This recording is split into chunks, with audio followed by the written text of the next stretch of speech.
Welcome to this tutorial. In this tutorial, I will show you how you can uninstall any application from your Windows 11. If you want to uninstall any app, then you need to follow these following steps. First, go to the settings. Then, once you're in the settings, you can see the Apps tab. Simply click on the Apps tab. From here, you can see the installed apps. Click on the installed apps and you can see the list of all the apps which are currently installed in your PC. Now, find the app that you want to uninstall. Once you find the app you want to uninstall, then, for example, I will be uninstalling the Xbox Live application.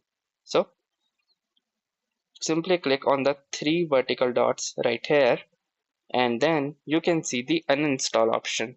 Simply click on the uninstall button, and a message will pop up that this app and its related info will be uninstalled.